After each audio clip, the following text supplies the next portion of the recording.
الحمد للہ رب العالمین والصلاة والسلام علی سید المرسلین اما بعد فاعوذ باللہ من الشیطان الرجیم بسم اللہ الرحمن الرحیم الصلاة والسلام علیک یا رسول اللہ وعلی آلک واصحابک یا حبیب اللہ الصلاة والسلام علیک یا نبی اللہ وعلی آلک واصحابک یا نور اللہ۔ اللہ کریم نے اسلام کو ہمیں عطا فرما کر ہم پر بہت بڑا احسان فرمایا، اور مسلمان خوش قسمت ہے کہ ایمان کے بدلے میں اس کو جو نعمتیں ملنے والی ہیں اس کا تصور بھی نہیں کیا جا سکتا۔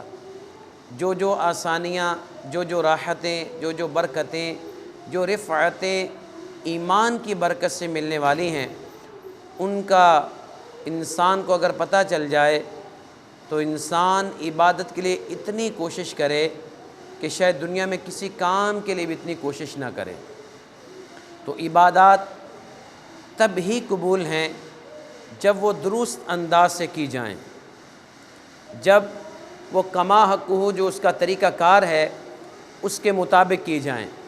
اور اگر کسی بھی کام میں کوئی فالٹ آ جائے، آپ سمجھتے ہیں بنے کام بگڑ جاتے ہیں اور اس کام کا اچھا رسپانس حاصل نہیں ہو پاتا۔ کسی بھی کام کے حسن کو پورا کرنے کے لیے اس کا ٹھیک طریقے سے کرنا بہت ضروری ہے۔ آج میں قرآن کریم کی ایک آیت مبارکہ آپ کے سامنے پڑھوں گا۔ قرآن کریم میں ہے قد افلح المؤمنون الذین هم فی صلاتهم خاشعون۔ فرمایا بے شک مراد کو پہنچے وہ لوگ جو اپنی نمازوں میں گڑ گڑاتے ہیں۔ بے شک مراد کو پہنچے وہ لوگ جو اپنی نمازوں میں روتے ہیں، گڑ گڑاتے ہیں۔ یعنی قرآن فرما رہا ہے مراد کو پہنچنے والے نمازی وہ ہیں، لوگ وہ ہیں جو نمازوں میں روتے ہیں۔ اب غور کیا جائے آج ہماری نمازوں کی کیفیت کیا ہے؟ نماز میں رونا، خشوع اور خضوع کب آئے گا؟ کہ جب انسان مکمل دلی دماغی توجہ رکھ کر نماز میں آئے گا، جب تمام دنیا کے معاملات کو، دنیا کے سسٹم کو باہر رکھ کے آئے گا اور صرف اللہ کی رضا اور خوشنودی کے لیے اللہ کے حضور حاضر ہو جائے گا، تو اس کے دل جمعی اور توجہ کے ساتھ نماز پڑھنے کی سعادت نصیب ہو جائے گی۔ یاد رکھیے ایک حدیث پاک میں ہے کہ بندہ کے لیے نماز میں وہی کچھ ہے جسے وہ اچھی طرح سمجھتا ہے، اور فرمایا ایک روایت میں ہے کہ انسان وہ خوش نصیب ہے کہ جو اپنی نماز کو پورے طریقے سے ادا کرتا ہے۔ اور سبحان اللہ سبحان اللہ، حضرت ابو ہریرہ رضی اللہ تعالیٰ عنہ سے روایت ہے، حضور صلی اللہ تعالیٰ علیہ وسلم جب نماز پڑھتے تھے تو آسمان کی طرف نظر فرماتے، جس پر یہ آیت کریمہ نازل ہوئی تب آپ نے اپنے سر اقدس کو جھکا لیا۔ یعنی وہ کیا؟ اقیم الصلاۃ لذکری، اور میری یاد کے لیے نماز قائم کر، میری یاد کے لیے نماز قائم کر۔ یعنی یوں سمجھیے کہ نماز کا ادا کرنا یہ کس لیے ہوا؟ یہ اللہ کی یاد کے لیے، یعنی بندہ رب کو یاد کرے۔ اور گویا بزرگ فرماتے ہیں کہ نماز پڑھنا ایسا ہے جیسا اپنے رب سے گفتگو کرنا ہے، اپنے رب سے باتیں کرنا ہے۔ اور جب اپنے رب سے باتیں کرنے کا عالم انسان پر آئے تو انسان کی کیفیت کیا ہونی چاہیے؟ اور سبحان اللہ یہی نہیں بلکہ حضرت حسن بصری رحمۃ اللہ علیہ کہتے ہیں، نبی کریم علیہ السلام کا فرمان ہے 5 نمازوں کی مثال ایسی ہے جیسے تم میں سے کسی کے گھر کے سامنے ایک بڑی نہر بہتی ہو اور وہ اس میں روزانہ 5 مرتبہ غسل کرے۔ جب وہ 5 مرتبہ غسل کرے گا تو اس کے جسم پر کیا کوئی میل رہ جائے گا؟ صحابہ اکرام نے عرض کی یا رسول اللہ صلی اللہ تعالیٰ علیہ وسلم نہیں۔ تو جس طرح انسان کے جسم پر 5 مرتبہ ڈیلی غسل کرنے سے میل نہیں رہتا، اسی طرح جو خوش نصیب، جو مومن، جو مسلمان، جو ایمان والا 5 وقت اللہ کے حضور حاضری دیتا ہے، اس کا دل بھی میلا نہیں رہتا، اس کا قلب بھی میلا نہیں رہتا، اس کا دل صاف ہو جاتا ہے، اس کا جسم صاف ہو جاتا ہے، اس کی طبیعت ستھری ہو جاتی ہے۔ اب غور کیا جائے کہ نمازیں پڑھنے کے باوجود بھی اگر ہمارا دل درست نہیں ہوا، ہماری زبان درست نہیں ہوئی، ہماری اخلاقیات درست نہیں ہوئی، تو ہم گویا نماز کو حقیقی معنوں میں نہیں پڑھ رہے۔ ان الصلاۃ تنہا عن الفحشاء والمنکر، بے شک نماز بے حیائی اور بری باتوں سے روکتی ہے۔ اب قرآن کہہ رہا ہے کہ نماز بے شک بری اور بے حیائی اور یعنی بری باتوں سے روکتی ہے۔ اب میں نماز بھی پڑھوں اور میری کیفیت بھی نہیں بدلے، میں درست بھی نہیں ہوں، ہاں میرا گناہ چھوڑنے کو دل بھی نہ کرے، تو یہ سمجھ لیجئے کہ کوئی کمی ہے نماز میں جو ہم پوری نہیں کر رہے، کوئی ریزن ہے جس کی وجہ سے ہماری نماز مکمل نہیں ہے۔ اللہ اکبر، اللہ اکبر۔ اور فرمان نبوی صلی اللہ تعالیٰ علیہ وسلم، جسے نماز نے فحش اور برے کاموں سے نہیں روکا، وہ اللہ تعالیٰ سے دور ہی ہوتا جائے گا۔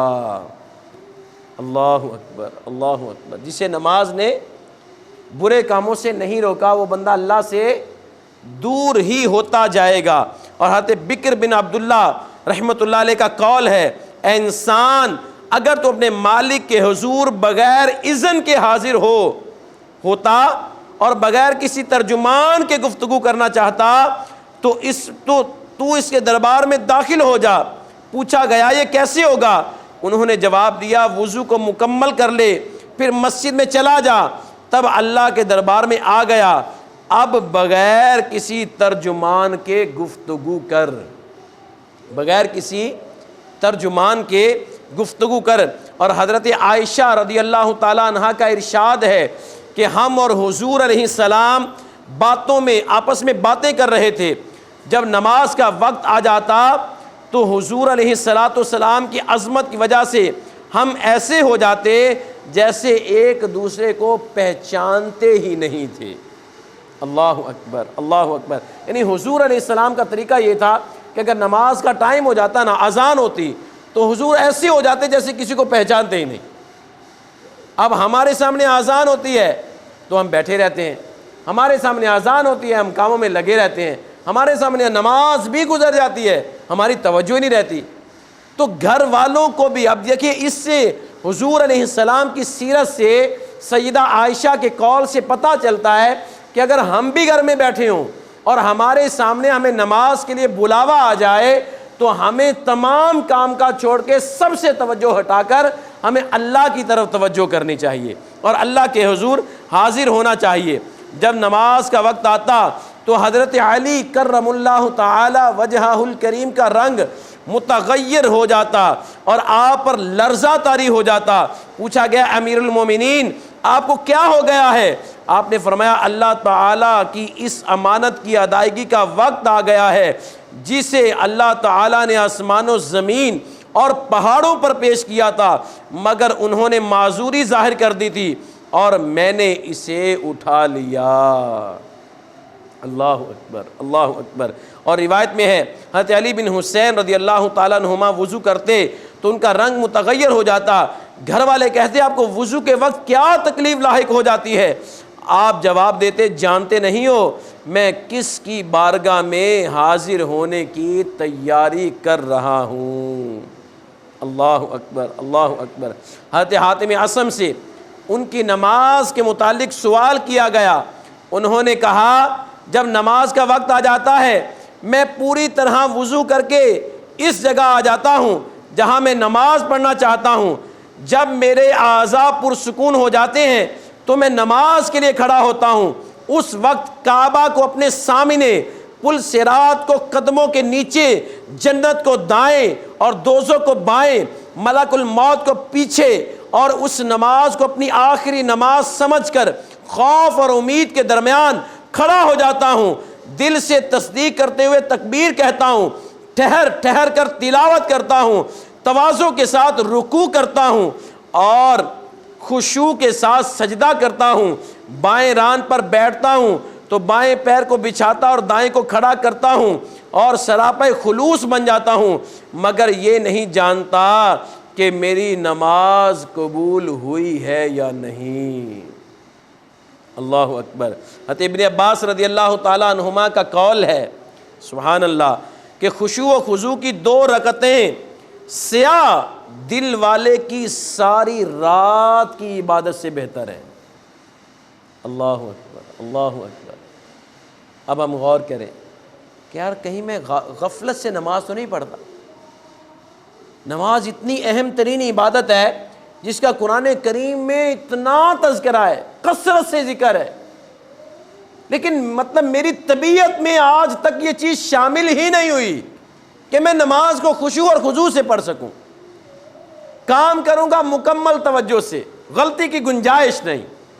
آپ دیکھیں بعض دنیا میں کام ایسے ہیں کہ جہاں پر لکھا ہوتا ہے کہ بھائی یہاں غلطی کی گنجائش نہیں ہے، نو کمپرومائز، لیکن نماز پر کمپرومائز کیوں ہے؟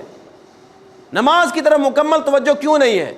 اور یہ ہم نے سنا تھا ابن عباس رضی اللہ تعالیٰ کا قول کہ سیاہ دل والے آدمی کی ساری رات کی عبادت سے خشوع خضوع والے بندے کی 2 رکعتیں افضل ہیں۔ تو کوشش کیجئے کہ ہم اپنی نماز کے اندر اپنے آپ کو اتنا مضبوط پائیں، اور فرمان نبوی صلی اللہ تعالیٰ علیہ وسلم ہے، آخر زمانہ میں میری امت کے کچھ ایسے لوگ ہوں گے جو مسجدوں میں حلقہ بنا کر بیٹھیں گے، دنیا اور دنیا کی محبت کا ذکر کرتے رہیں گے۔ ان کی مجالس میں نہ بیٹھنا کہ اللہ تعالیٰ کو ان کی کوئی ضرورت نہیں ہے۔ اللہ اکبر، اللہ اکبر۔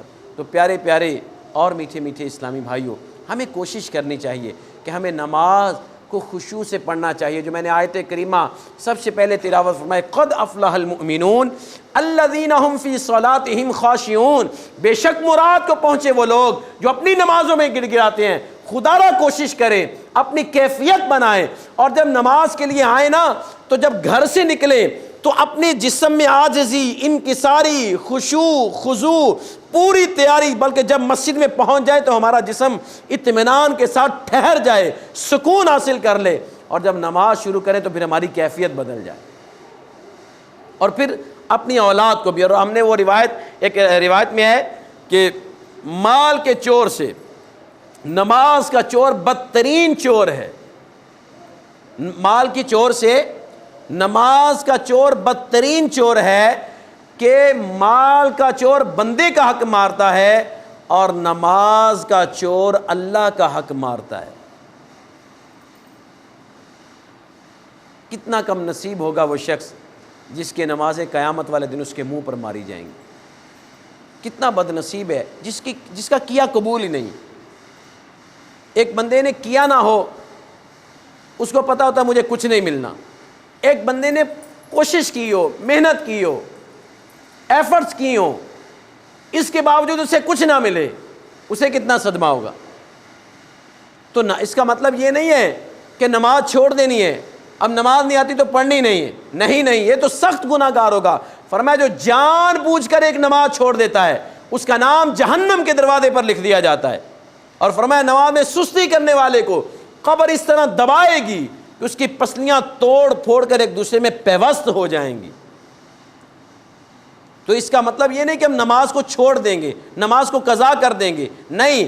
نماز نہیں آتی تو اس کو سیکھنے کی کوشش کریں، کسی اللہ والے کے پاس بیٹھیں، مدنی قافلوں میں سفر کریں، ہفتہ وار اجتماع میں شرکت کریں، کسی نہ کسی انداز سے اپنے آپ کو دینی مذہبی لوگوں کے ساتھ لگائے رکھیں جو کسی نہ کسی انداز سے، کسی نہ کسی طریقے سے ہماری تربیت کرتے رہیں۔